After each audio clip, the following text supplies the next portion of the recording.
Amazing. Welcome, everyone. My name is Adam Spence, CEO of SVX Canada. Many thanks for joining us today for the second in a series of impact investing webinars. This one may be the most jazzy of all webinars that you attend today. Hopefully we will continue with that soundtrack throughout as a metaphor for the excellence and music that folks are going to bring to you. And today's topic is going to be case studies in impact investing. So let's think of this as inside the actor's studio for impact investing. You're going to get a chance to learn about some very practical and excellent case examples. And just want to recognize this webinar is brought to you by the good people at Low Carbon Cities Canada. And I'm just going to share my screen in order to begin the presentation. I'll just quickly ask, can folks see that on their screens? Yep, we can see it. Thumbs up. Excellent. So just maybe a few housekeeping items before we begin. A reminder, this webinar will be recorded. It'll be made available to all participants post-event. If you have any questions at any time, if you need any support on the call, please include that in the chat. If you need assistance with that, happy to help. Just a reminder as well, there'll be an Ask Me Anything AMA session at the end for questions. We will hold questions until the end for folks who want to raise their hands and engage in conversation, but please include those in the chat as we move along. We have an outstanding group of folks that are providing support during this webinar, including Oscar, Mary, Tracy, Annie, and many others. So again, happy to help you as you move along. And finally, if you just want to take a moment in the chat box to introduce yourself, including your name, your organization, and perhaps what you're seeking to learn today, that would be great. And also as begin, important for us to acknowledge the Indigenous peoples of the land that we are working and living on today, and to acknowledge the importance of the land that we each call home. In particular, I want to acknowledge that I live and work on the ancestral traditional territories of the Anishinaabe, the Haudenosaunee Confederacy, the Wendat, the Mississaugas of the Credit First Nation, and many other nations, recorded and unrecorded, who have taken care of this land. Canada is home to Indigenous peoples from across Turtle Island. I'm very grateful to have the opportunity to meet and work on this particular territory. So, what is the Inside the Actors Studio Impact Investing Case Studies extravaganza for the next hour or so plus going to look like? We've got a great group of cases, including Carolinian Canada's Conservation Impact Bond that I'll be walking through. We'll also have some other organizations and examples from Active Impact Fund and Switch, from Van City Community Investment Bank, a geothermal case study, and then a collaborative opportunity that was supported and invested in by TAF and many others on something called Berkey. And then I said there'll be plenty of time at the end for an Ask Me Anything segment where all of the presenters will have the opportunity to answer your questions, including anything that is particularly relevant that you might want to know about their organization and or the deal as well. So without further ado, just want to dive right into our first case study today, and that is related to Carolinian Canada. And it's an excellent organization based here in Ontario. And it's a network of leaders that are growing healthy landscapes for a green future in the Carolinian zone. And that's the area. It's in Canada's extraordinary far south. And they do that in a spirit of reconciliation. And they connect science, community, and business throughout the ecosystems and climate smart neighborhoods from Toronto to Windsor. And so this particular region is home to 1/3 of Canada's species at risk, protects drinking water for 11 million citizens and inhabitants, and really is a significant reservoir for 1/5 of the world's fresh water. It's been described as Canada's most endangered ecosystem. Many of the flora and fauna here are found nowhere else on Earth. And it's largely because many southern species find their northern maximum at this particular part, and because we have such high population density of millions of Ontarians that live here. 25% of the population of Canada lives in this particular region, 0.25% of Canada's area. And density and development, I mean, these natural habitats have faced significant challenges and perils related to human uses over the past 3+ centuries. And so the tool that is being employed here in order to address this conservation challenge is something called a conservation impact bond. And it's part of an array of tools in conservation finance which seek to mobilize private capital and blended financing strategies to be able to tackle these kinds of conservation financing issues by providing upfront outcomes-based financing that can support natural infrastructure. And I'll go through just how it's organized in a minute, but it's based on other models you might see in the US, and happy to share this in the chat and in conversation as we move along around things like a forest bond, which was put into place in the West Coast of the US, as well as a water bond put into place in DC. And I'll also maybe share a copy of a link to a blog that provides a bit of an overview. But again, the idea here is putting upfront financing into the hands of organizations that can advance conservation activities. This just gives you a bit of a picture of what the model looks like, and it may seem like a relatively complex set of 4 dots, but it is quite simple. And so it begins with this idea of Carolinian Canada having a very effective intervention that has proven to be successful in meeting conservation aims and objectives. And so in this case, the ability to plant native species of plants, trees, etc., into habitat in order to advance conservation as well as reconciliation objectives. And that has significantly positive impacts. Those kinds of activities are delivered by habitat growers, folks that put those native species into the ground. And the traditional approach is you get philanthropy to do that, and it can take a significant amount of time. But the way that this particular model is flipped is that you have investors now providing upfront capital to be able to accelerate or advance the number of interventions, or in this case, number of plants and number of acres that can be put into the ground.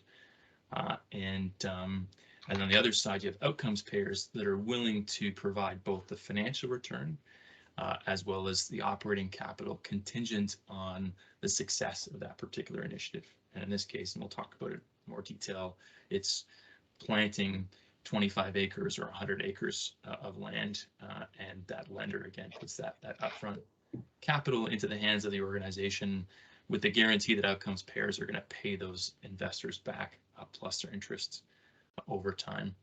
And then all of this is verified and ensured in terms of impact by a third-party evaluator. So you have an organization or entity, and we'll again talk about the example here, that is ensuring the veracity and true impact of these kinds of opportunities by ensuring that the number of acres have indeed been planted, the types of species are in the ground, and that gives comfort and confidence to the outcomes payers that when they're paying back the investors, that they are truly getting the outcomes that they had desired and that the entire partnership had agreed on from the outset. So give it as advancing capital in order to be able to meet a particular conservation goal. And again, happy to answer questions as we get into the AMA section. So we think about the structure of this, fairly simple.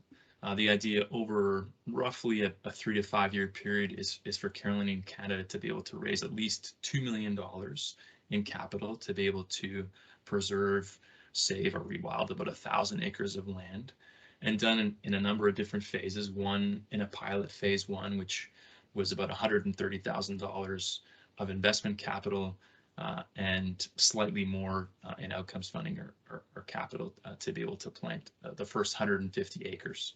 And so that funding, we look at the partner set, we had 3M that was on board to be able to guarantee, based on the achievement of outcomes of planting in those acres, the payback to the investor. In this case, it was Verge Capital providing a loan to Carolinian Canada to be able to engage in that particular work.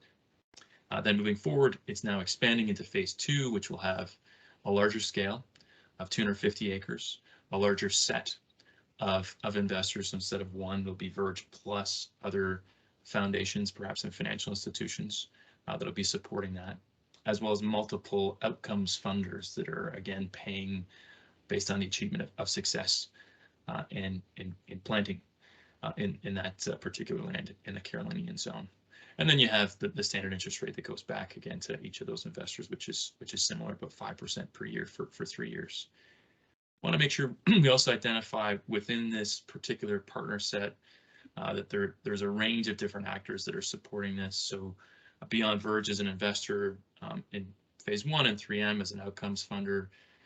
There are in phase 1 and subsequent land trusts that are providing the expertise and understanding of the land, as well as Chippewa, the Thames First Nation, which is providing both the connection and understanding of the land, as well as the tools that are needed to be able to engage in this particular intervention in communities and regions which are inclusive as all across Canada Indigenous persons. And then Ivey Business School that it's helped to develop the impact assessment methodology, again, to ensure the veracity and true impact of this particular opportunity. And then now, as it expands into phase 2, there's New Outcomes Funder is one example. The Government of Canada is providing operating and outcomes funding to be able to help scale this up in phase 2. And it's really simple terms otherwise. So they're all accredited investors that are in on this particular syndicate and opportunity. It's effectively a loan by a promissory note that investors like Verge are putting in, and then outcomes funding agreements, which are arguably grants that are contingent on certain outcomes or successes that would be 3M or now Government of Canada that are on board. So the process, fairly simple as well. The first pilot was developed and concept in 2018, was able to go to market with those first partners in 2019 in phase 1. It's taken a bit of time, and there's been a process, and this slide speaks to it, having a very structured community engagement process, including stakeholders that would be habitat partners, the communities, Indigenous and non-Indigenous investors, funders, as well as experts that have helped to design and deploy the bond.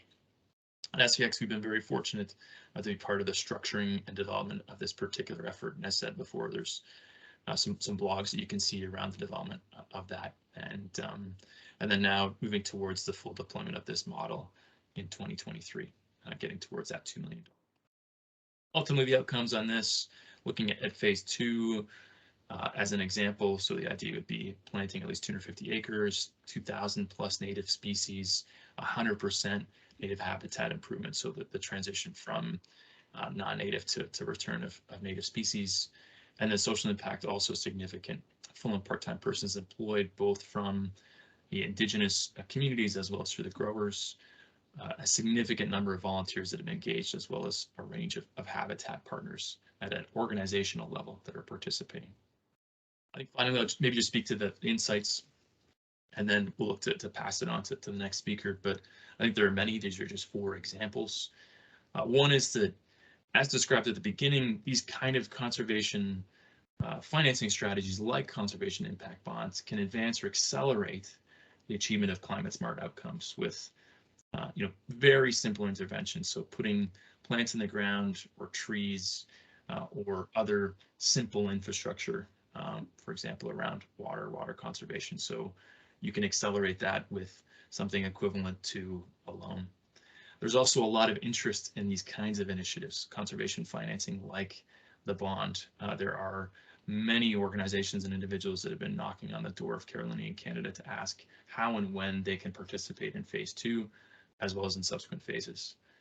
I think another piece that's really important, which maybe we can unpack later, is also these multi-partner, cross-sectoral, and I realize this is going to sound like word salad, so we can get it to ask me anything. We can talk about this, but blended financing strategies are entirely possible, where you can stack different types of funding and capital, and they can achieve those powerful outcomes.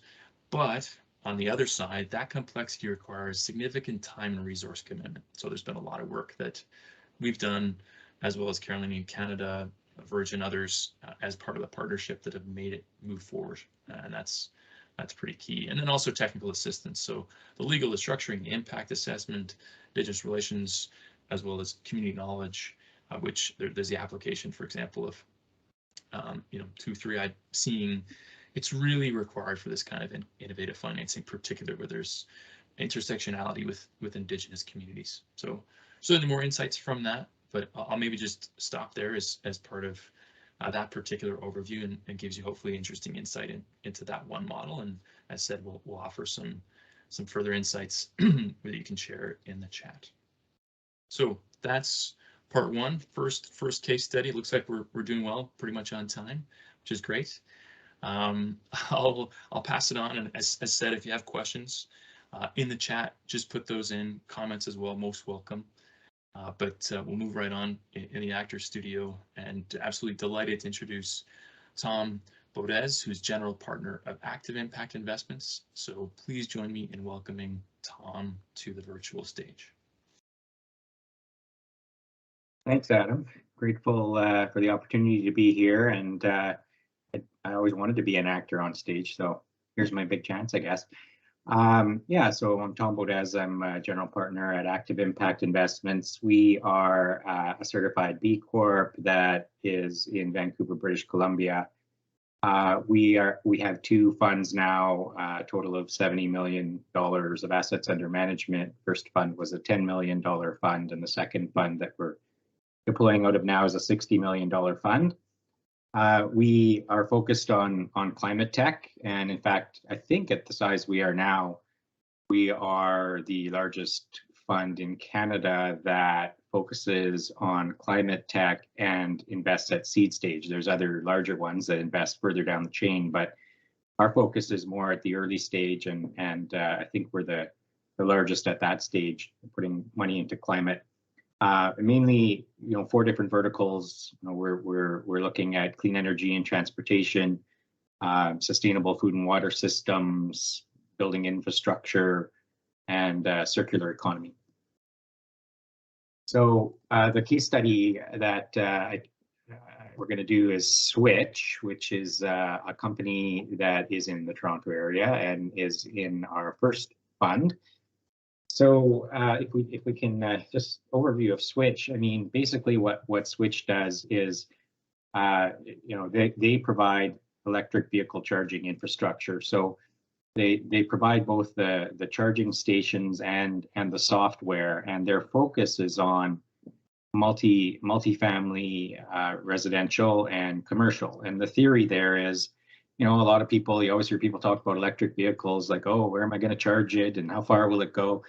That's kind of, gas car thinking to me. I mean, sure, you need electric vehicle charging infrastructure on highways when you're going on longer trips, but the reality is, and Switch's theory is, most people are going to charge their electric vehicle the same way they charge their other electric things. They're going to charge it at home, and they're going to charge it in their offices. And there are a lot of people in major cities that don't live in a single family home. And so you need charging infrastructure in multi-unit residential and commercial. So that's where their focus is. And then, it's not just the charging in that scenario, it's the software to support it, because, with buildings like that, you need to manage the load, you need to manage, if there's multiple users using the charging stations, scheduling time. So they have software for that. So that's the overview. In terms of the investment, so we initially invested in July of 2020, and so this was seed stage. Early on, we were focusing on the sector and wanted to get into that sector. So we were looking at a bunch of companies. There's another one in Toronto, Charge Hub, which is or Charge Lab, that's very similar. Ultimately, we decided on Switch. I mean, a big part of it was the team. I mean, we like to look for teams that have certain characteristics that we think will lead to success. And this is a team that humble, smart, very capital efficient, had gotten to a fairly significant level of revenue with very little capital. And so our initial investment was on a safe, a $250,000 investment in July of 2020, and then what happened shortly after that, I mean, there were a few other small investors, but it was a small round. By December of 2020, they were going quite well. And one of the investors in our limited partnership base has access to quite a few buildings and was quite impressed with Switch, and so they wanted to put further money in, and we were quite impressed with how things were going. So we added alongside that, I believe it was $1 million investment, another $200,000 of our own. And so Switch continued to perform quite well and grow. And so right now they're doing their Series A raise, and they do plan to expand more into the US. And so this Series A raise has, will follow on, but it's out of our Fund 1, so it's a fairly small follow-on check in comparison to a $10 million raise. So they've got a lead investor from it's a US fund that Aligned Climate Capital that does a lot in this space. So they're leading with 5 million, and the rest of the round is just about filled, probably about 500,000 left in it at this point. The other thing that's quite helpful for a company like Switch is a lot of non-dilutive financing. So on this slide, it shows there's $6.7 million from the Ontario government for charging stations, and then recently another 8 million from NRCan. So those are some pretty significant chunks of money that can help to catalyze growth. Yeah, so I mentioned Aligned Climate and the current raise. Maybe if we just go to process. So how do we kind of go about this in making our investments? I know there's a lot of words here. I'll just kind of highlight certain things. So the first thing we do is, like, we're a climate tech fund. Like, we got into this because we want to move the needle on climate and reduce GHG emissions. So before we get excited about any company, we're looking for meaningful environmental impact. So, at scale, what kind of GHG emission reduction could you expect? And additionality is a big one. And additionality is interesting in the case of Switch, where you look at it and you say, okay, you want to transition to electric vehicles. Well, there's all these people that live in multi-family residential, and then there's the commercial side of it, where, if you can't charge your vehicle at the places where you are most of the time, you're probably not going to buy an electric vehicle. So adding the infrastructure in those places is accelerating the move to electric vehicles. On the team side of things, we look for resilience, we look for determination, tenacity. I mean, early stage companies, when you're at the seed stage, you're really betting on the founder. Team is the main thing. I mean, when you're looking at a Series C or D company, there's a whole range of other factors that come into play. But when you're looking at seed stage, it's all about whether that founder is going to be able to get that company off the ground, whether they're going to have the grit and the determination, whether they've got the testing mindset where they can quickly say, okay, I tried this, did it work? Yeah, it worked, or no, it didn't work. I need to pivot. I need to try this. Let's keep trying and testing different things to see what's going to work, to get that product market fit and to get the company off the ground and to start having some traction. In terms of timing, you look at the usual things like, is this a large market? Is there demand for this? Is this something where there's going to be tailwinds in terms of support, like that non-dilutive financing? Is this something that is a great idea, but the world's not quite ready for it yet?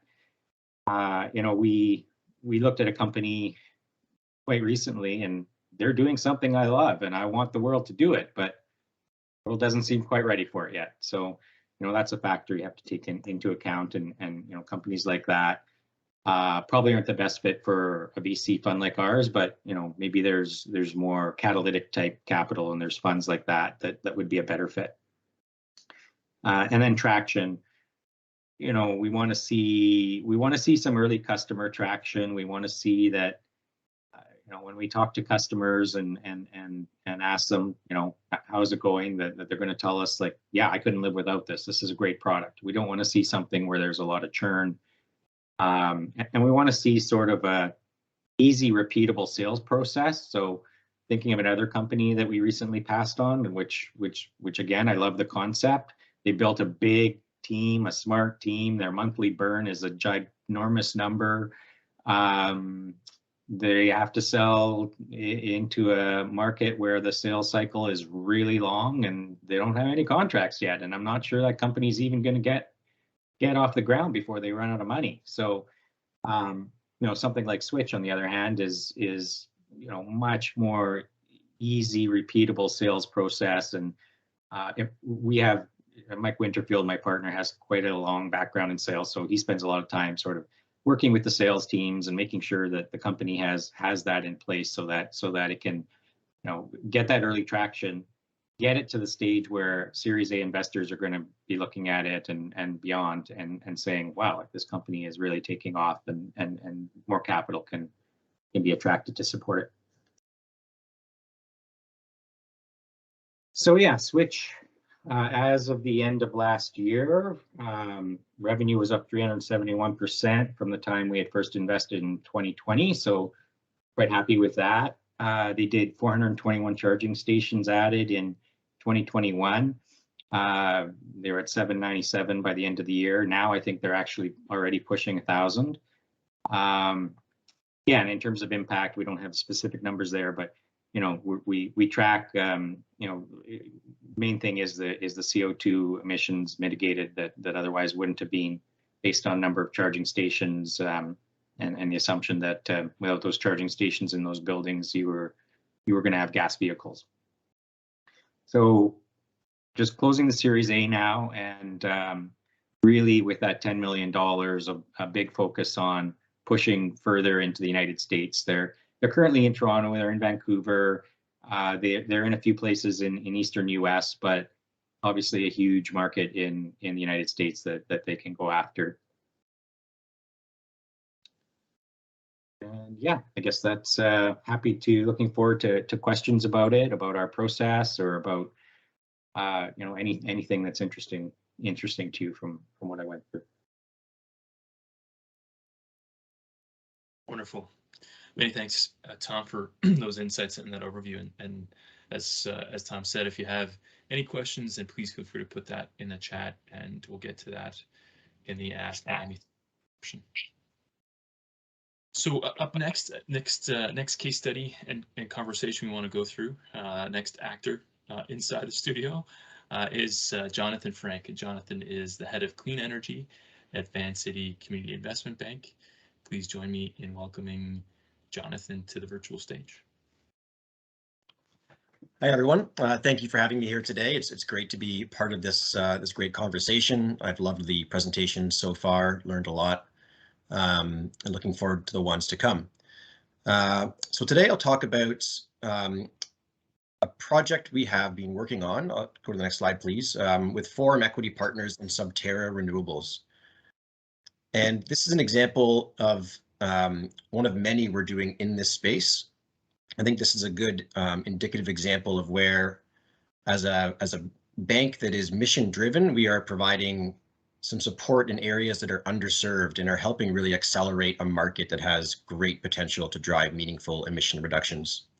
And so briefly, for anyone not familiar, Van City Community Investment Bank, or VCIB, we're a Schedule I Canadian bank. Most of the team is based in Toronto, and we are a subsidiary of Van City Credit Union, Canada's largest credit union, over 30 billion in assets under management and administration, and a 75-year history. VCIB's mission is really to take the values-based approach to being a financial institution that Van City has developed and take that right across the country. The team I'm on is focused on clean energy and related infrastructure lending. And so in this particular project, we put together a construction financing facility for Forum and their partner Subterra. And the intent of this facility was to enable the development and initial operation of multiple geothermal systems, or Geo Exchange systems, in the Greater Toronto Area, specifically for new tower and townhouse complexes. Forum itself is a large alternative asset manager and equity investor, and Subterra is a developer of Geo Exchange systems. So back in May 2019, this gets to a bit of the timelines. Many of the projects we do have fairly long timelines, and often those timelines extend well beyond we even get involved. In this case, Forum and Subterra announced this $250 million partnership in May of 2019, which was focused on developing these low carbon district energy or Geo Exchange systems across North America, with the GTA being the the initial target focus area. And so the business model here is that Forum and Subterra will design, install, own, and operate geothermal systems using a utility model. And so what that really means is that they would approach a condo developer and say, condo developer, instead of installing traditional boilers and chillers that use fossil fuels as the primary fuel, let us handle your heating and cooling infrastructure. You can install the traditional ducting within the units, and we'll ensure that those units are supplied and the common areas are supplied with the sufficient thermal units of heating and cooling capacity. And we'll cover that full capital cost. And in return, we'll have a long-term service contract with the condo when that condo turns over. And so what this means for the developer is that it allows these developers to incorporate this clean energy technology at zero upfront cost to them.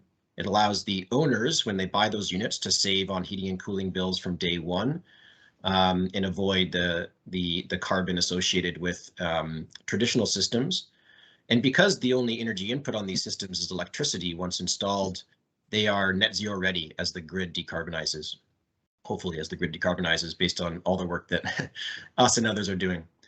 And so we came in and structured this as a senior secured project finance loan to a special purpose company that is doing this building, owning, and operating of the projects. And I can talk a bit more about what that sort of project finance structure looks like, because it is a pretty unique and lesser known aspect of the capital world. Next slide, please. And so what we're really feeding into here is a new wave of interest among developers to use Geo Exchange systems, driven in large part by concerns about greenhouse gas emissions, being competitive in the marketplace, increasing and forthcoming building codes and bylaws. And so there's lots of drivers as to why this makes sense. The other side of it is that the costs are coming down. This technology has been around for decades, and it's becoming competitive with traditional systems. And so really the market is there, but there has been a bit of a chicken and egg that many developers have found in getting financing, especially during the construction period, where traditional lenders just don't have the experience and track record and knowledge of what the risks really are and how to mitigate those risks. And so we've come in as the finance partner to really help, as a mission-driven bank, to help really drive and build this sector, provide evidence to policymakers and building code developers and project developers, real estate developers, that this is a technology ready for prime time.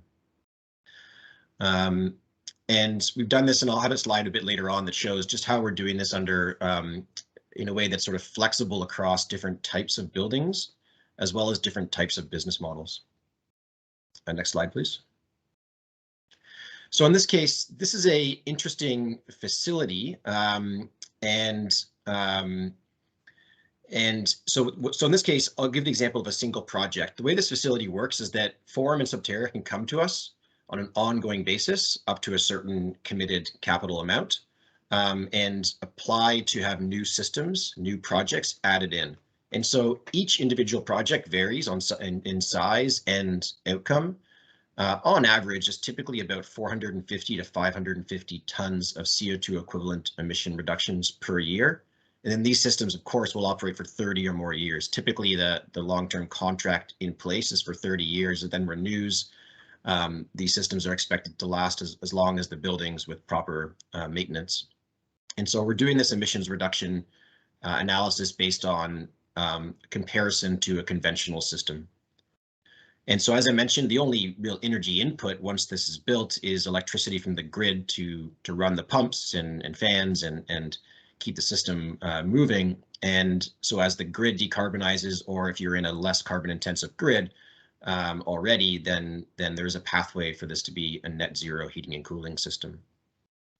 And of course, access to project financing, especially during construction, has been a real barrier in the market here. There are lenders, sort of more traditional mainstream lenders, who are there once a system is up and running and has been proven for a couple of years.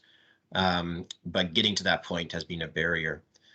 And we see that, you know, the role we're playing here as a mission-driven lender in part is to use each new project as a proof point to the next developer and to the policymakers that Geo is a viable alternative.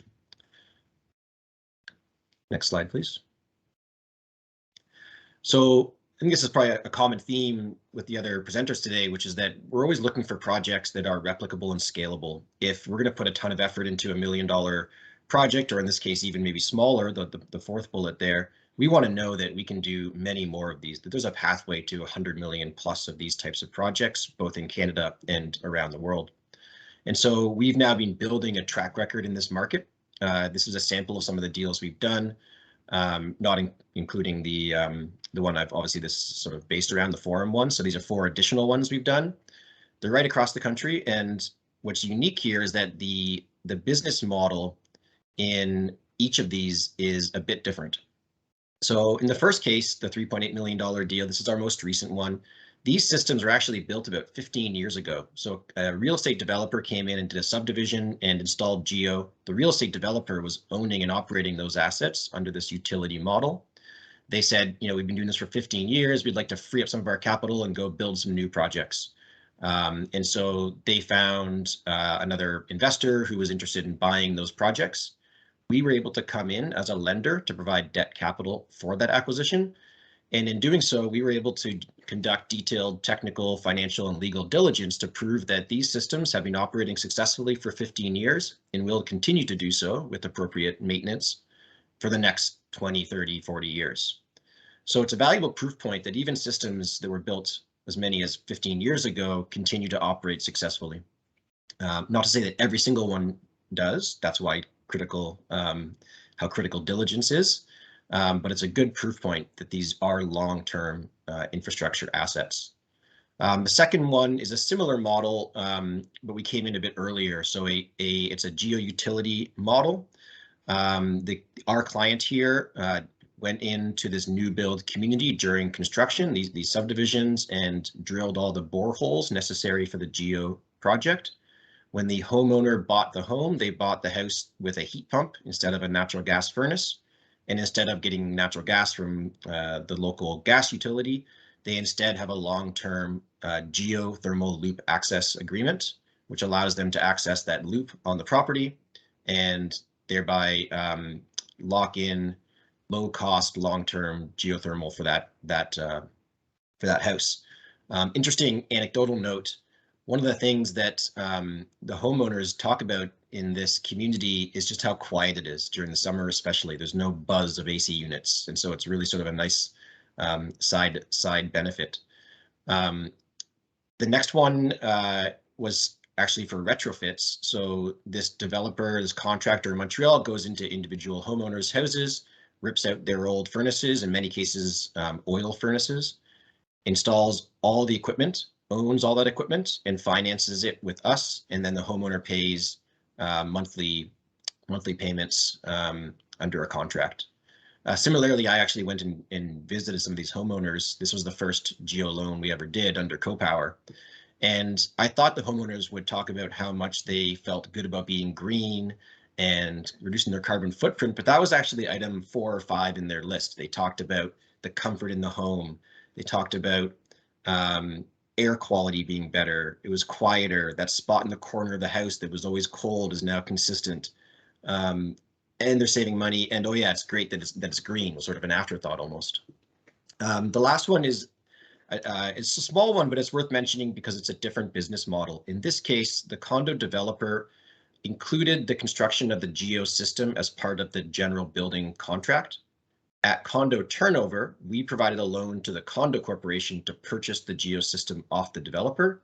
Therefore, the condo itself owns their own heating and cooling system and collects the necessary revenues from condo fees to cover the loan repayment. Next slide, please. So just some high-level insights here, and happy to get more into discussion at the end. But generally, we like this because the technology has been around for decades. The first commercially proven system was back in the late 40s. But like many clean energy generation technologies, the uptake has been slow due to the high upfront costs relative to fossil fuel-based alternatives. Carbon pricing is not coming fast enough to change that equation. So we need to find ways to drive down those upfront costs. One of those ways is through scaling development. and the other is through shifting that CapEx to investors that like that kind of long-term return profile and having the end users pay on an ongoing basis under service style contracts. So this is like the well-known software as a service fee, but for energy. And we're seeing this right across multiple technology sectors, not just geo. The second one is that we can undertake detailed financial, technical, and legal due diligence to determine that these systems will be viable and operate as expected for 20 to 40 years or more with ongoing maintenance. So we do this kind of technical, legal, financial diligence. We hire third-party engineering firms, third-party legal firms with the right expertise on every project we do. And it allows us to really dig in and understand exactly how this works, where could things go wrong, how are those risks mitigated, are the right service contracts in place? If that service provider was to leave the market or go bankrupt, can you find somebody else to step in and do it for the similar cost and skill level? And then finally is that with these systems costs going down and these business and financial model innovations, we do believe that this technology can become $1 billion market in the same way we've seen solar explode over the last 15 to 20 years. On the last slide, that's the next one. So this just shows a bit of the sort of ways that we can support the market visually. So we've seen our financing be effective for planned communities. Those are those two projects I mentioned out in BC. Single family homes, like that example in Montreal. New build condo buildings and townhouses, like we've seen with Forum, Subterra, and others. And we can come in at construction, we can come in with long-term operating loans, and we can come in and refinance existing systems to optimize the capital structure for those companies. And we're seeing activity right across all of these sort of life cycle stages, as well as scale of type of project. So maybe I'll pause there. That's probably my 15 minutes, but happy to dig into anything else during the conversation, during the discussion and Q&A section. So thank you, and back to Adam. Wonderful. Many thanks, Jonathan. That was really great. I'm just going to do a quick time check, particularly with Mary, make sure we've got the room to be able to do the next session. I think we're in good shape, but I'll just maybe give you the thumbs up, make sure that's okay. Sounds good, Adam. Thanks. Okay, perfect. Excellent. So with our next and final in the 4-part, highly watched Netflix series that just keeps on going and transitions over from excellent episode to excellent episode, I'm delighted to introduce my colleague Tracy from TAF to deliver a case study on Berkey. Please welcome Tracy to the stage. Hi, Adam, and thank you. Great to be here, and I'm pleased to see all of the lovely participants in the webinar. Berkey case study. What the heck was the Berkey investment? If you pass on to the next slide. So it was a project finance deal that TAF participated in. Berkey is effectively construction of renewable natural gas upgrading equipment. The equipment is being installed on an existing industrial food manufacturing facility site. That's a mouthful. The refining equipment then allows food waste produced through the manufacturing process to be transitioned from biogas and upgraded into renewable natural gas, then injected into the gas supply line, the bulk supply line. Effectively the same place where if you turn on your gas stove, you're going to get that lovely blue flame. And then ultimately this project then had a long-term offtake agreement.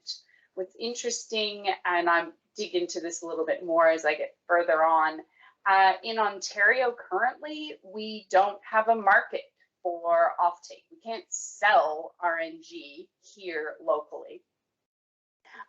Why was TAF initially interested in this project? First and foremost, excuse me, it meets our GHG reduction targets. It's an excellent way to take waste and decarbonize and then produce energy.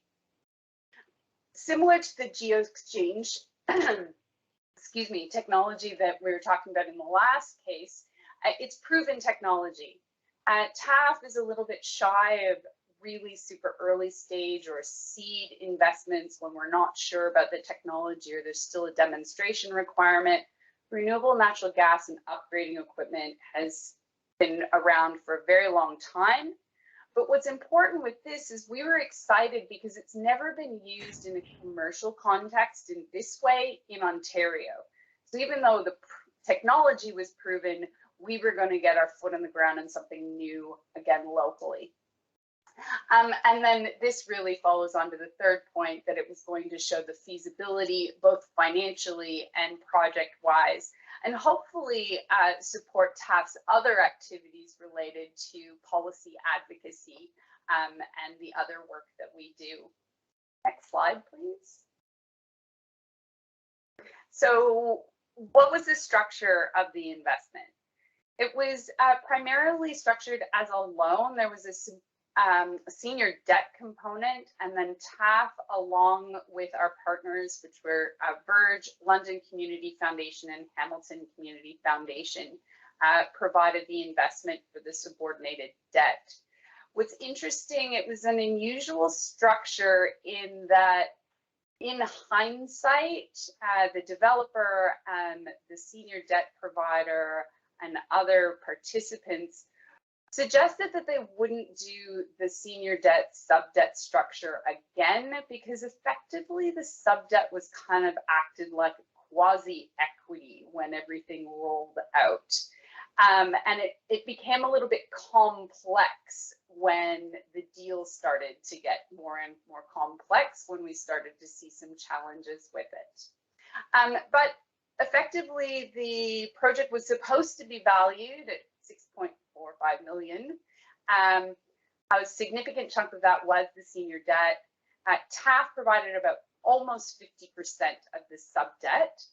Another component of this was we pre-approved with our partners a contingency. So if there was something went a little bit wrong, or there was some issues and challenges, the developer had an additional $400,000 that he could access without seeking a formal approval for that.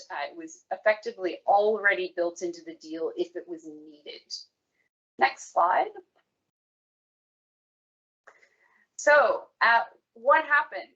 In 2018 is really when TAF kind of started to become aware of the project. We were not the initial investors. There's a sordid story about that if anyone's interested. Everyone's all good friends. But there were some challenges, some last minute changes. So TAF stepped up along with our syndicate partners. The deal ultimately closed in early 2019. Took almost 8 months for the first advance, and then almost a full year for the project to be fully advanced. That happened effectively within 2019. In 2020, we started out moving along great. The project construction was moving along as expected. We had our permitting in place, and then COVID happened. Like a lot of things, there was some scrambling on the ground to try and figure out what the impact of COVID was going to be. Could construction continue? What were the impacts on the financing, et cetera, et cetera. Ultimately, COVID wasn't the major challenge of this project. It ended up being a challenge with an equipment supplier. They blamed COVID. The developer blamed the equipment supplier. TAF potentially feels like it was maybe a loose contract that could have been tightened better. Things started to go wrong, primarily project delays. The construction was supposed to be all wrapped up and concluded in 2021. To the best of TAF's knowledge, construction is still happening. So with project delays, comes additional costs. There was approximately a 30% overage in the total cost. And initially, TAF and the syndicate members were willing to cover this cost, but it got bigger and bigger and bigger, that overage. And so in 2021, we made a tough decision to request to be bought out. And I'm going to move to the next slide. Maybe that'll help us. So what were the outcomes? We really wanted to stay invested for the long term of the project. Our financing was going to provide construction, but also operational capacity. We were looking at financing early on as part of the loan at sort of a little better than standard debt term, but ultimately we were going to get our better returns in our investment income. We were going to see that through the operation, and the operation over 10 plus years. But because of the project delays, because things were going a little bit pear-shaped, that gave us a little bit of caution. And we had to make some really tough decisions amongst staff, amongst the investment committee and our board about what our forward option was. Were we going to be hard-nosed and say, we want this project to go into default? We're going to work collaboratively with the partner and see how can we get bought out, but tensions, or is there not? Did we stay in? All of that discussion and decision making happened over about 4 months. Ultimately, we were really lucky in the developer found a large party that could buy out all of their projects. And we recouped our principal with an ultimate 3.5% interest, which was excellent. Regardless of the project, where it stands now, it is going to reach, once completion, those GHG targets. So TAF is pleased that even though we weren't in the deal for the long term and through to operations, we're still achieving what our goal was, which was carbon reduction.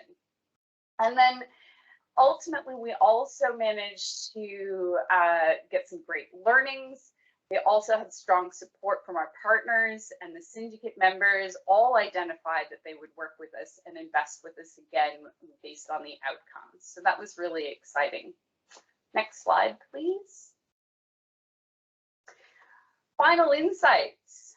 I already touched on those difficult decisions regarding when our exit would be most prudent.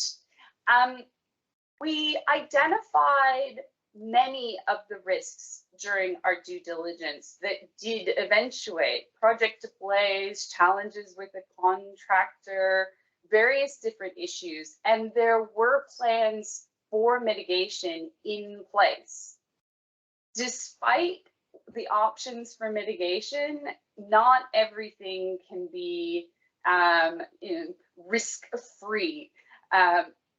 One of the challenges we had that was not identified was an approval from the TSSA. It's they get involved whenever there's pressurized gas. We had 3 engineering teams, 2 investment teams, and the developer themselves, and no idea that the TSSA approval would be challenging. So it happens. Ultimately, though, despite the challenges, despite exiting early, all parties involved said if we were given the same investment parameters, if we were given the same investment request, we would do it again. So that's me. And hopefully you have a better insight into Berkey. Wonderful. Many thanks, Tracy. That was excellent. So I'm going to pass it over to my colleague, Mary, and I think we're going to go through the Ask Me Anything segment of the webinar today. Thank you, Adam. And I just wanted to say thanks so much to Tracy, Tom, John, and Adam for sharing these really interesting case studies with us today, giving us those insider views. I know it's really interesting to hear what are some of the common and different elements in these deals. This is building on webinar 1 for our impact investment fundamentals that we had last week. Many of you attended. So this completes a set of 2 educational seminars that we co-produced with SVX for the benefit of our LC3 network. So we're very excited about that, and I really want to thank the SVX team. They've been really helpful in developing this content, and with Tracy Haynes also that we've been doing over the last while. I just wanted to mention quickly before we move on that this is the first of 2 projects with SVX funded by LC3. The second one is about impact investment collaboration methods and examples. And I think from some of the questions that I'm going to bring forward that I've seen in the chat, this is an important topic of interest. So that is coming up in the future, and we will be sharing that information with you. So you can look forward to that as a next phase of this work. So we're going to go, the other thing about this, these 2 sessions, I just wanted to let you know that the presentation decks and the recordings of these sessions will be available to all of you after the session, along with a background paper that was developed that gives a bit more information on the impact invest fundamental side. So that body of work will be available to you. We'll be sending that to you shortly after this session today. And now we have another 30 minutes and all our presenters have kindly agreed to stay along and for an Ask Me Anything session. And I do have I've captured some of the themes and questions that came along while we were hearing these. So I can, if you like, I can start with some of those. And feel free to jump in yourself, just unmute yourself, jump in. We're having a conversation now. Ask any questions to the full group of panelists or to a specific panelist as you wish. It's your time. I will just say there was some kind of thematic questions for, in terms of Carolinian Canada, Adam, people are curious about the repayment mechanism. What creates the revenue stream? And what are the outcomes payers? If you could give us a bit more information on that. Yeah, for sure. It's a great question, and thanks for bringing that forward. I think in the case of the conservation impact bond and this particular outcomes financing tool, there's no underlying kind of business model or revenue stream that's driving this. It's underpinned by the idea that philanthropic organizations or governments would have the ability over time to pay for a particular intervention, but they can, with the right upfront capital from an investor, accelerate that over a shorter time frame. So instead of, let's use examples of trees, instead of planting 1 tree per year for 10 years, you can have a lender provide the upfront capital to plant 10 trees in 1 year. And then that is paid back over time by the outcomes payer and the interest. And so in this particular conservation finance model of outcomes funding, it's reliant on a guarantee or funding from government or philanthropy that's going to just provide that back end, and then it's just front end loaded by what's equivalent to a bridge loan. So there are other conservation finance tools, though, that are similar to this, that would include outcomes components that do have a revenue stream for them. So, for example, if you're investing in the case of the DC water bond, the infrastructure financing for that is underpinned by the user fees that system is built on, as well as the government revenues that are financing that over time. And so you are making improvements to those systems and advancing the development and sustainability of that infrastructure, and underpinned by the long-term guarantees and payments of municipalities for that infrastructure, as well as user fees that they're paying for water. But so there are certainly other conservation financing models, not like this one, that do have more of a revenue model associated with it. So hopefully that's helpful. Thanks, Adam. for you, Tom, there seemed to be a lot of interest in understanding if there was opportunities in your deal. So lots of questions about people looking for investment opportunities, and would there be opportunities associated with the switch deal across Canada? I think switches, I think there's about $500,000 that they're still trying to fill out the round. So yeah, if someone wants to get in touch with me about that.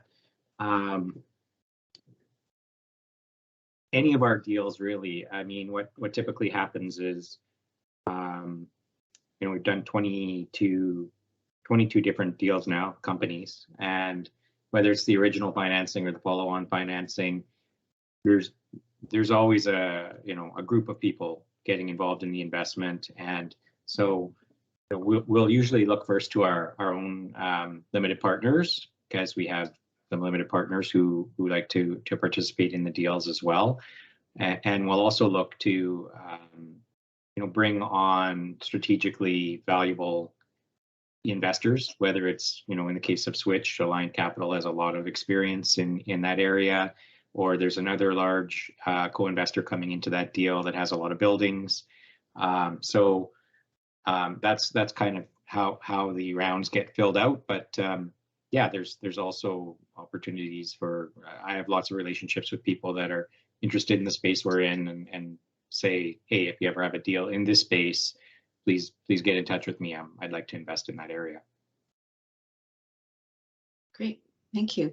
And Kira was asking if you use any of your capital to help conventional operating businesses to adopt clean tech solutions that would reduce their carbon emissions.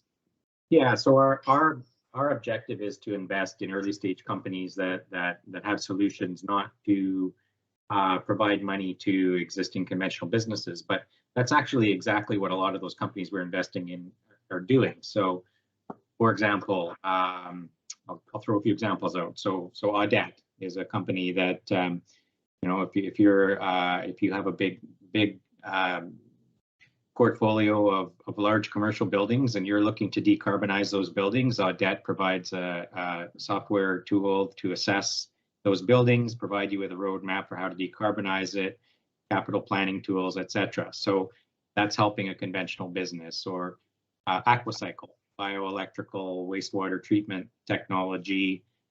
They're working with biggest food and beverage companies in the world, and the wastewater that companies like that produce is highly sugar intensive and takes a lot of energy to clean it, and in some cases they can't even clean it well enough to put it into the usual system, and they put it in trucks that are probably gas powered and take it out to the desert and dump it. Instead, Aquacycle provides a bioelectrical wastewater treatment technology that actually produces some renewable energy in the process and is able to clean that water sufficiently to put it into the normal system. Or another example in the food space would be clean crop technologies, where it's quite a revolutionary new technology, cold plasma that decontaminates and extends food shelf life. So first, you're removing all the pathogens. Second, you're extending shelf life. And of course, food is a major GHG emission contributor. So, traditional industries being helped by the technologies that are being developed by the companies we invest in. There's other examples, but that's probably a good enough cross-section. Great, thank you. John, also there were some questions about certain kinds of collaborations with some of the work that you might be doing. Similar kind of question there. Maybe you can give us your feedback or insights on that. Yeah, certainly happy to, and something I've talked to some of the LC3 executive directors about, like Steve and others. But I think just sort of a few ways to look at it. One would be investing in a similar sort of or same project or company, but at a different temporal scale. So maybe you're coming in earlier, helping them get off the ground, helping get that first pilot project proven. Us and most bank lenders or traditional FIs will not finance pilot projects. There needs to be a commercially proven project. So that's a gap. I mean, in the clean tech world and other sort of tech, they call that sort of the valley of death. It's a bit of a scary term, but you got to get through that. And so that's sort of one area that's helpful. The next would be in different parts of the capital stack of a project. So if it costs $100 to build a project, VCIB will typically come in for up to 80% or $80 of that, and that leaves $20 to be funded by typically the project owner or sponsor, or grant capital, or subordinated or mezzanine capital. And so that is an area that could be of interest, with the right risk mitigation measures for other groups. And then the third would be to lend alongside us on a syndicated, or sort of what's called pari passu, on similar terms or same terms basis. And so that can be interesting in cases where, perhaps there's a sharing of risk, or maybe VCIB is coming up against single borrower caps. So we have regulatory caps in how much we can lend to a single borrower. So that can help us continue to support that borrower, but bring in other investors. And then outside of just the actual capital would be just collaboration on knowledge exchange and ideas, and the kind of stuff we're doing even just today, and some great conversations I've had with other LC3s over the last year or two. It takes a lot of time and effort and collaboration to get projects to the stage like you've seen today with Switch and Forum, Subterra, and Berkey. I was involved in the Berkey project years ago, so these things take time and energy, and it's I think the more we have sort of an ecosystem and community around this sector, the better the outcomes will be. Thank you, John. There's a question here about additionality, both for Tom and John. How do you evaluate additionality in jurisdictions with strong climate policy and government incentives available?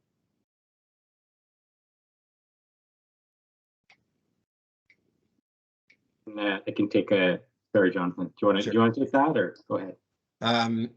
Yeah, I'll take a first go, and maybe I can sort of riff off of your comments after as well. But typically we're looking at what would happen if we did not participate. Would this project not happen? Would in the case of Geo, would that building developer, if the construction financing wasn't there, would they just say, forget about it, let's just do the same old thing we've always done, install gas systems? So I think that's the way a lot of this is done. It's the avoided emissions based on what would happen if you didn't do this initiative. And so there's a bit of a sort of assumption on what that would look like. What's that case if we weren't there, and how you sort of make those assumptions is important. And the more that we can, I think, collaborate. I mean, we've benefited greatly from the work that TAF has done, for example, on quantifying carbon intensity for the Ontario grid, and we use that data all the time. It's really valuable and helpful to understand, what is the actual sort of offsetting of a solar project, for example. Even get down to the granularity of time of use of electricity, and if you're producing a kilowatt of clean electrons during peak energy demand periods, that has a different impact and additionality than if you're producing it when the carbon intensity is low. Yeah, those are great comments, and I guess I'd just add, even where the additionality question may have arisen, because I did bring that up in the Switch presentation, how Switch has benefited from some non-dilutive.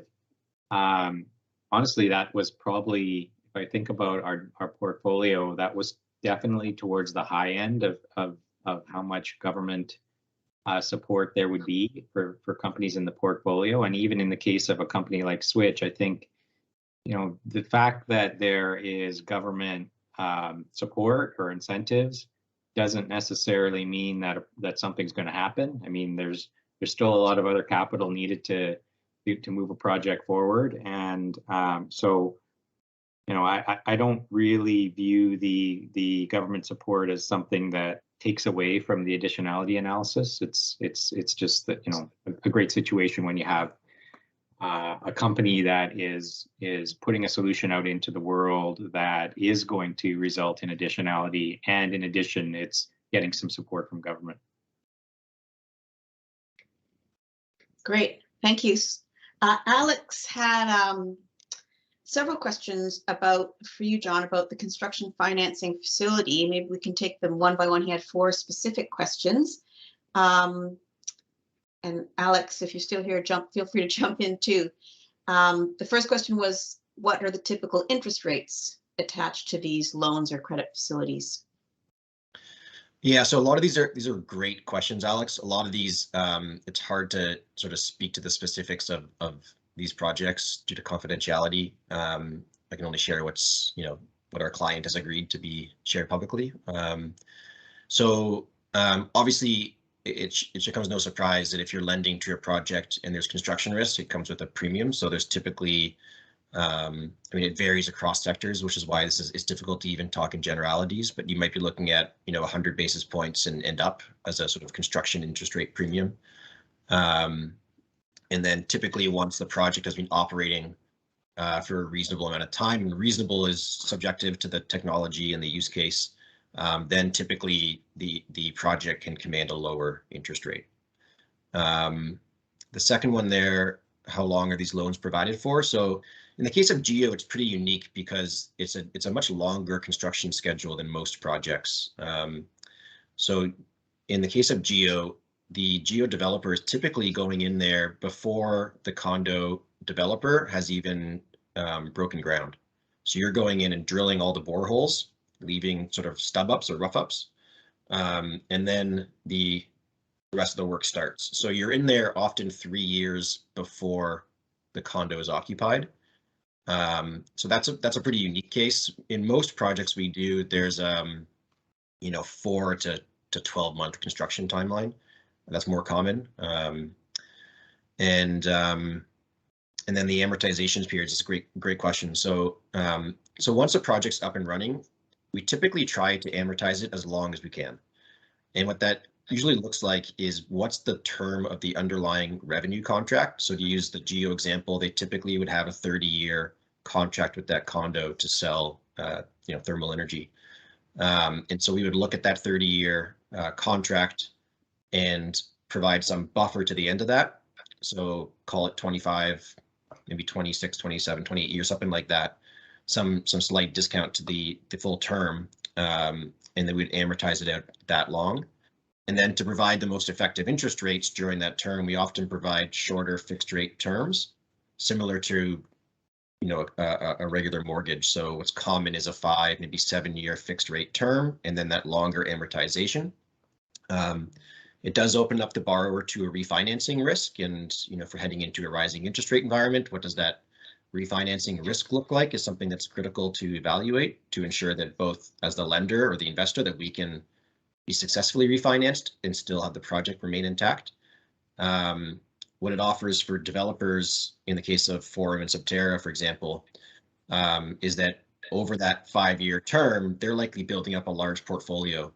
And in that 5-year term, the rest of the capital market is coming along and the industry is growing, and they probably have an opportunity to refinance a much larger portfolio with, you know, more aggressive terms at that point in time. Maybe, you know, the big pension funds and life cos are starting to want to invest at that point. So we can help get them to that scale, and you know, hopefully we'll refinance them, or there'll be others there to do that at that time. Yeah, managing defaults, always critical. So there's lots of detailed diligence that goes into that. It's very sort of use case specific. But, you know, we're always senior secured, so we have the ability to step in and cure a default prior to a default occurring. So part of our diligence is understanding if the sponsor was to go bankrupt, could we step in and sell the project to somebody else? Is there a market for that? Could the sale price be sufficient to at least cover outstanding principal and debt? Or could we actually hire, this wouldn't be our ideal scenario, but could we hire a third party to just operate the project? And then finally, what scale of utility savings do the end customers experience? Very sort of case by case specific. In many cases, what's happening today is that they're benchmarking it relatively close to the current cost, but you're sort of hedging the increasing cost. So it's expected, while there's more fluctuation, that over the long term, natural gas prices will increase at a faster and a less predictable rate. These contracts typically have fixed or inflation-based incremental increases. So at the very least, it's seen as like a hedge and a more predictable forward cost than traditional systems. I think that's that's all for. Thank you. Great questions, Alex. Thanks, John. Kira's asking about how she wants to know, John, like the conventional businesses aren't taking up these tech solutions, even with Geo. They're not, the workforce isn't skilled, and how are they going to be ready to take the next, I like this, I'm quoting, plasma la-di-da installations, whatever's coming down the pipe next in terms of new technology. What is this an investment for LC3? Like, how could this part of the system be handled? Any comments you had on that? I mean, it's a great point, and this is what makes tackling climate change a wicked problem, right? It's a socio-technical problem, not just a technical problem, and we need to be moving on all fronts. So we need appropriate training. This falls into the just transition category, but starting them early. So our university and college programs teaching what needs to be taught are and it goes right through to the trades today. And can in the case of Geo, can a traditional HVAC contractor carry out Geo O&M, operations and maintenance? And in many cases it's yes, but maybe there's some special training that needs to happen. So this is where we need to move faster with adoption of GHG reduction technologies and behaviors. So I'd argue it's not just the technology. We need to, the job becomes much easier to fully decarbonize the electricity grid, for example, if we're using less electricity through behavioral changes. So what are we doing to incentivize that kind of stuff? Honestly, I don't know how to answer the question beyond that, because it's such a huge challenge. But there are lots of industry associations, labor unions, etc., that are working on the labor side of things. I know that Van City Credit Union has been doing some work in that space around training for the jobs of the transition, of the energy transition. Yeah, thanks, John, and thanks, Kira, for that question. I think it is interesting with LC3 that we have these different tools and perspectives can work along in the system, understanding what all the different levers are. So I think that is an important question for us. And Vicky has a question for all of the speakers. These deals are great and creative, but small. What is preventing scale up, and do you have any solutions on that front?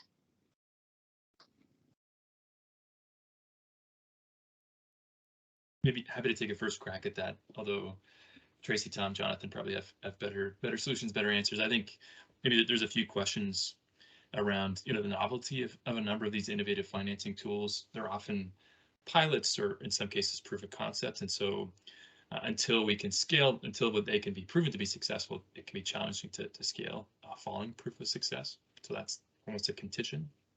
And there's also the question of intermediation.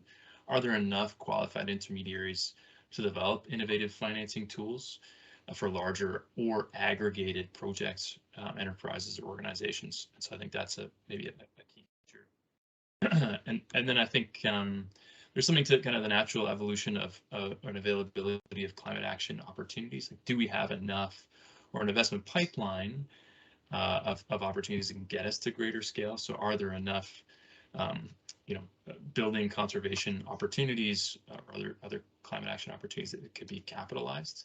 And then there was, to a greater extent previously, but now it's quickly catching up, the availability of capital for larger scale climate focused opportunities. And so it used to be capital may not have been as available, but now it's flooded. So I think that the terrain is definitely changing for that as more capital seeks opportunities and more projects, enterprises are ready. But I mean, maybe the biggest gap and solution is how do we invest in intermediation, which includes collaboration, right? Which is, I think, what LC3 is talking about. So how do you facilitate the connectivity, which I think is evidenced by each of the deals that we're talked about, and then how can you invest in kind of product development and the capacity of underlying investments to be able to be more ready for market. So just a few reflections.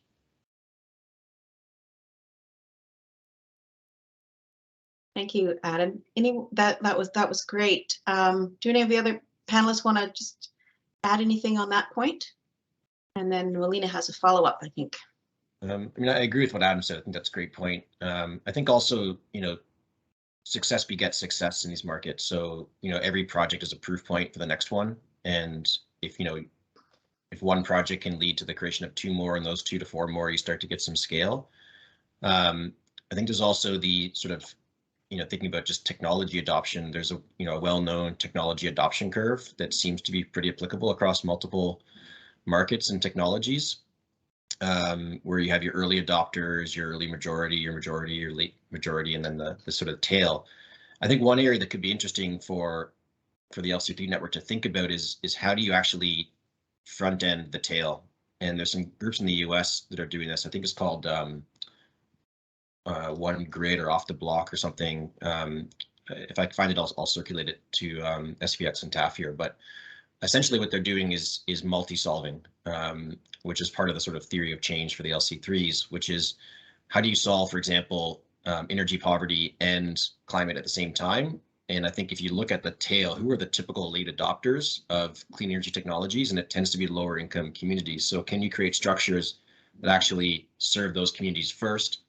And as you're doing those are probably also underemployed parts of the economy. So can you actually focus training efforts on those areas, support, underserved entrepreneurs who are starting businesses to serve those communities. And I think there's something really beautiful about that. Not easy, but I think that's where, the talent around the sort of proverbial LC3 table, I think has the ability to start to tackle something like that. Great. Thank you. Melina, did you want to make a comment on that? Not a comment, but a question. You mentioned that the capital sort of was a barrier in the past, and now it's becoming more available. In my experience looking at sort of public sector infrastructure, one of our big challenges was actually not usually the access to capital, but the ongoing revenues to support operations. And so I found a lot of smart and needed capital decisions actually didn't happen because of people's fear about their ability to sustain long-term operating costs. Anyway, I haven't heard that come up in what you're describing, and I know you said there was sort of fees that people would pay over time, but has that been a factor at all in the kind of climate sphere and the technologies and whatnot that you're looking at?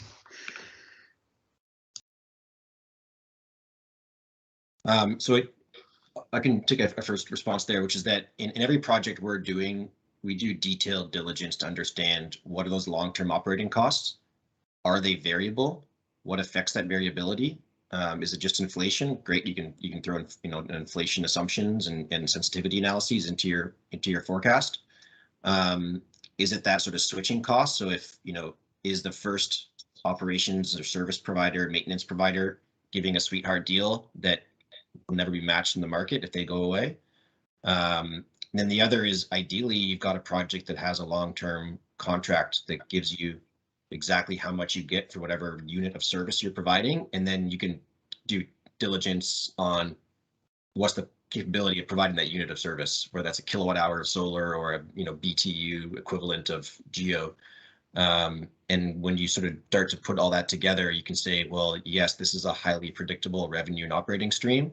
You can put a sort of coverage ratio on your investment across that to see what the sensitivities are. And then there's sort of traditional financial mechanisms to protect the downsides, which probably is for another conversation. Taking a slightly different perspective on that question, that's one of the key reasons why we don't have commercial scale biogas facilities in Ontario. There's nowhere to sell the biogas or the RNG to locally. We're starting to see that shift, and now we can sell it off-site through injection into the system. But that's a classic example, and biogas or RNG is not the only example. Maybe one other add to this as well is there's almost a fear sometimes from the issuer themselves that they have the viable revenue stream to pay back the investors. And so whether it's, you know, an affordable housing provider that has a very viable revenue stream and conservation finance opportunity through retrofits and otherwise, they have many times, you know, a fear or worry that they can pay people back, and a hesitancy to take on risk for anything that's new and novel. And that applies for municipalities, for nonprofit organizations and others. So that's maybe just one other view on that. Just to weigh in on that, that's the reason why with TAF's Energy Savings Performance Agreement, there's an insurance policy for the holder, for the building owner, guaranteeing the savings at a level that will allow them to repay the loan, because that, you know, as you're saying, that's, you know, been an obstacle to take up. So that was a workaround that was created by TAF in that finance offering package. Just one question from Mike here that sort of relates to the same theme. Can we have an idea, like, what's the cost to the homeowners in these alternative energy provision systems compared to conventional energy costs? So, you know, increasingly the physical unit in the house, so like a traditional HVAC furnace or, you know, natural gas furnace is increasingly equivalent to the cost of a heat pump. It's still not exactly the same. But this is where the business model and financial innovation comes in, which is that especially in new builds, but even in retrofit cases, like that Montreal example, you can have a third party come in and cover that upfront cost. Because if a homeowner wants to go geo and drill boreholes on site and replace their traditional system, you know, you're talking $20,000, $30,000, maybe more for a big house. I know someone who spent $50,000 going geo in their new house, where it would have been a fraction of that to install a traditional system. But they put that upfront capital down, and now they have almost free heating and cooling for the rest of the project. There's some auxiliary electricity cost to run the pumps and whatnot. So I think increasingly there's interesting models emerging where you're really just shifting the CapEx away from that homeowner and sizing the energy service payments to be somewhat equivalent to the existing status quo, but often with a sort of a natural hedge to increasing alternatives over time. Thank you, John. I'm seeing that we're coming up on our 30-minute deadline, and I sense that we could talk more. And it's been very fruitful. I think I just wanted to relay one sort of set of comments in the chat about the appreciation for the honesty around some of the bumps in the road on these deals. Like, we know they're difficult, and so that's been appreciated too, to see that you know, there's some real, it's not all roses. And I hope that we'll have a chance to continue to work together as a network and with our allies outside our network, because this is really fantastic to be able to draw on this amazing intelligence, you know, gathering here. So thank you so much to everyone for coming, and for our speakers and SPX for organizing, along with Tracy. And look for this recording. You can share it with your friends, and we'll send it all along to you quite shortly. Thanks so much, everybody.